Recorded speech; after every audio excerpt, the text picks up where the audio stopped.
Казан халыкара саммит хәзерләнгәндә бер бик әһәмиятле юбилей вакыйгалар арасында югалып кала язды. Фәннәр академиясенең Галимҗан Ибраһимов исемендәге Тел, әдәбият һәм сәнгать институты 85 еллыгын билгеләп үтә. Татарның филологиясе, фольклоры, сәнгате мәсьәләләрен өйрәнүче академик оешмаларның берсе. Галимнәребез 90-нчы еллар күтәрелешеннән соң геләйтеп килде. Татарның милли мәгарифе тулысынча саклансын өчен туган телдә мәктәптә белем бирүдән тыш аңа югары уку йорты кирәк. Аннары фәнни үзәк. Мәктәп, вуз фәнни үзәк шылбырында милли университет кына булмады. Әмма тел институтының эшләве заманда шушы бушлыкны бер кадәр тутырды кебек. Бүген исә галимнәр алдында яңа бурыч тора. Кадрлар мәсьәләсен хәл итү һәм татар фәнен саклау.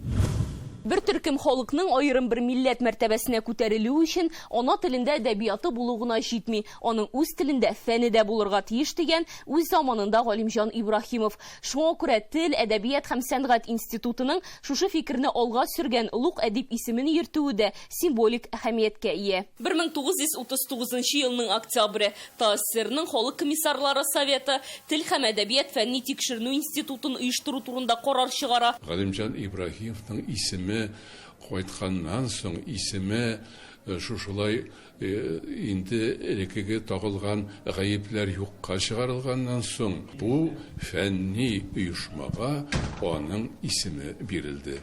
Һәм инде әлбәттә Галимҗан Ибраһимов исеме аның байрагы астында бирдә эшләүче галимнәребез гаҗәеп зур хезмәт башкардылар. Фәнни күзлектән чыгып, безнең халкыбызның үткәнен, тарихын, мәдәниятын, әдәбиятын тикшерү мәсьәләсе бик актуаль төс алды.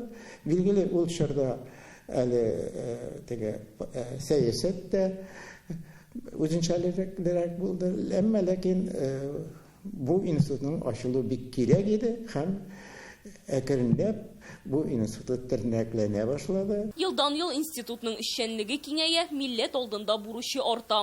Ул инде татарның җанын, татарның рухын яшәтә торган, аның бик күп чыганаклар аша аның тарихын, башка оешмаларга укыту өчен, дәреслекләр өчен, журналистлар, башка юнәлештә эшләүчеләргә өйрәнү, эзләнү өчен мөмкинлек тудыра. Соңгы 5 елда институт 288 исемдәге китап бастыра. Татар теленең 6 томлы аңлатмалы сүзлеге өчен узган ел республиканың дәүләт премиясын алды.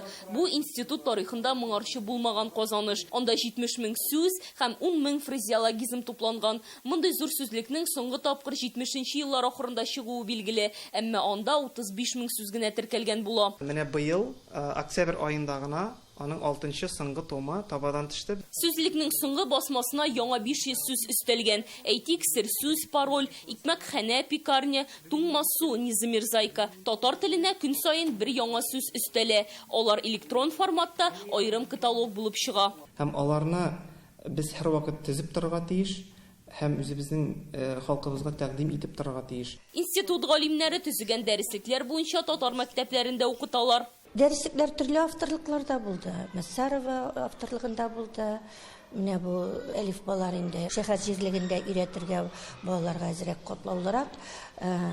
Менә бу дәреслекләрдә инде мин җиңелрәк балага аңлашлырак дип уйлыйм инде. Укытучылар бу дәреслекләр турында инде уңай фикерләр әйтәләр.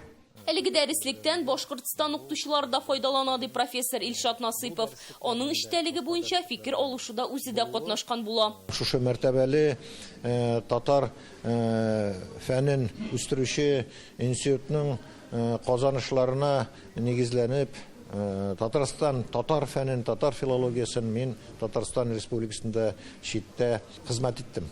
Институтның соллы хезмәте 8 томлы татар әдәбияты тарихы. Аны әзерләүдә КФУның татар филологиясе факультеты галимнәре катнаша. 20нче йөз башы татар поэзиясенә бәя бирү барышында без моңа кадәр игътибар үзәгеннән читтә калган һәм әле ул вакытта махсус өйрәнү объекты итеп күтәрелмәгән, кайчандыр гарәп графикасында гына сакланып калган поэмаларны фәнни әйләнешкә кертеп җибәрде. Халыкның рухи хәзинәсен саклау, фольклор буенча тикшеренү нәтиҗәләрен барлау максатыннан галимнәр хәзер 25 томлык әзерли, мәгълүматны экспедиция вакытында да туплыйлар.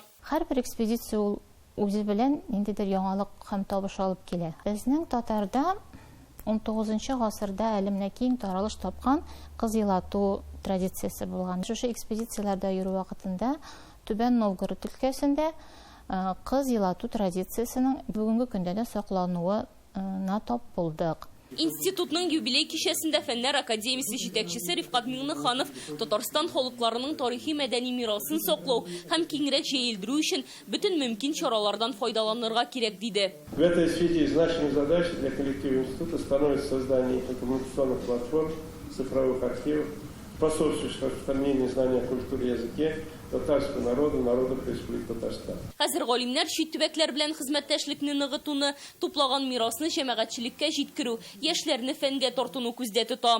Яшьләрне җәлеп итү бүгенге көндә менә берникадәр авырлык бар, системалы эшләү кирәк. Мин әйткәнемчә, мәктәп, югары уку йорты һәм инде фәнни оешма. Менә без шуларны үстерә белсәк, өлкән остазларыбызга алмашка яшь галимнәребезне әзерли алабыз икән, димәк, без дөрес юлда. Галимнәр дөньяга чыгарган яңа китаплар киштәдә ятмыйча үз укучыларын табарга тиештер. Ә бу шул ук фән белән кешелекнең багланышы. Алия Сабирова, Наил Абдуллин, Альбина Минаева, Адымнар.